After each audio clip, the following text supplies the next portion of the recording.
When folding phones first came to the market, I think it's safe to say that we all thought the technology was pretty cool, right? Whether or not you want to buy one or use one is a completely separate question, but the fact that you could take a screen and literally bend these things in half without them shattering into like a million pieces was really cool, right? Like even 4 years later, I look at this, I'm like, screens shouldn't be able to do this.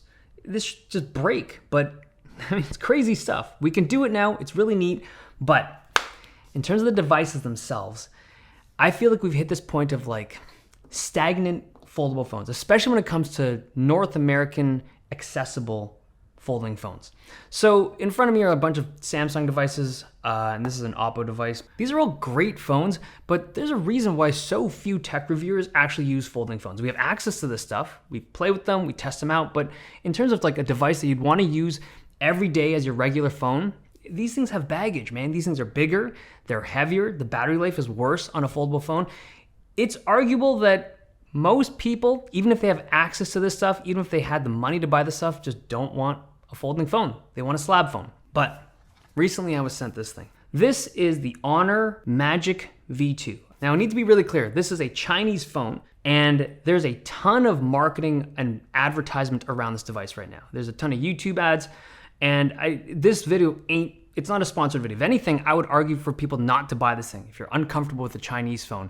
But I want to draw your attention to this phone because it just changes the perspective of what I thought folding phones should be or what they're capable of today. Because anything I've seen before all the Samsung stuff was just so far behind what this thing is.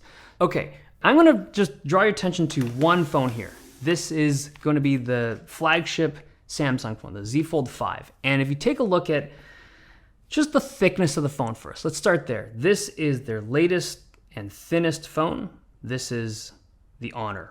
And it's like, it's way thinner. This is 9.9 millimeters. It's very thin. It's barely thicker than even a regular iPhone like slab phone. It's like 2 millimeters thicker or like less. It's really, really thin.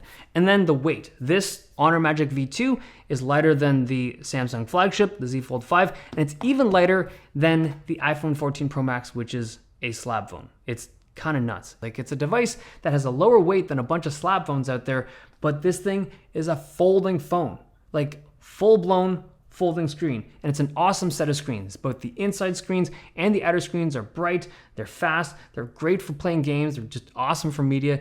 These are surprisingly good screens with pen support for both the outer and inner displays. I would have assumed that because this device is significantly thinner and lighter than a lot of the other foldables out there, that they would have had to skimp out on the screen. Not intentionally, but because it's got less weight, that they can't use regular hardware in there to drive these screens, and maybe they couldn't get it as bright, or maybe they have to be slower, but they're not. Also, this is the first foldable phone out there, not that this is super important, but if you play games, if you do anything on a regular slab phone that uses the regular layout of a slab phone, you can do it on this phone because it's got the regular aspect ratio of a slab phone. Like this is 20:9 or similar to the aspect ratio, but I can play Pokemon Unite or any game really on the front screen without any kind of compromises. Every other folding phone out there, you just don't get a full slab phone experience on that front screen until this thing. And when it comes to the form factor, I can't help but wonder, like, why didn't Samsung just do this in the first place?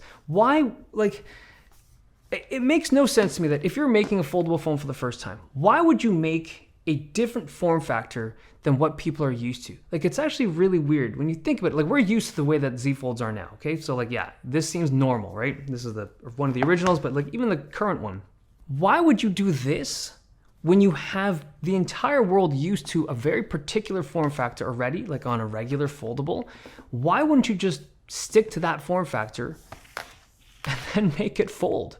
Like, why tweak that? It's so weird to me. And all the apps, all the games that used to run on screens like this, they didn't work on foldable phones. You either played in weird aspect ratio on the outside screen or an extra weird aspect ratio on the inside screen.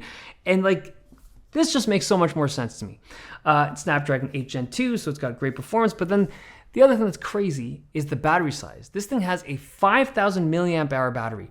And the way they've done it though, I looked into this, it's not a regular lithium ion battery. It's still lithium ion, but there's a change in the anode material. So it uses silicon carbon instead of the traditional graphite material. And this makes the battery, or rather allows the battery to be a bit more energy dense. And then also the hinge. So this hinge is apparently a 3D printed titanium hinge cover that houses titanium components for a device that's supposedly rated for like 400,000 folds, which is double what the Samsung devices are rated for. Now, I don't know how accurate that rating is, but the fact that they're using this super thin and lightweight hinge design and Samsung isn't, how? Why? What's going on here, man? And if you look at the size of this thing, Fold 5, Honor Magic V2. Like, what am I looking at? How is this thing so much thinner than the latest phone from Samsung? Now, keep in mind that there's camera humps, right? So the camera hump that is on the Honor is pretty chonky. If you look at the way that it extends out, it's a big camera bump. Compare this to like the Fold 5. Again, thinner phones, you're just housing more of that camera like element on the outside of the phone, but still really cool, man.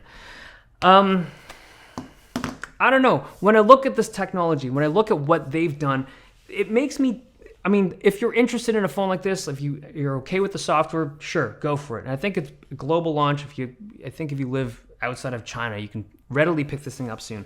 But what makes me most excited about this is I think we're at the cusp of like folding phones actually becoming good. Like actually becoming to the point where people would want to use it. That's always been the thing. Anytime I show a foldable phone to any of my friends or relatives, they're like, that's really cool when they see the screen. And then they pick it up, they're like, God damn, that is so big, that's so heavy. And then they read about the battery life, they're like, nah, I'm good with my slab.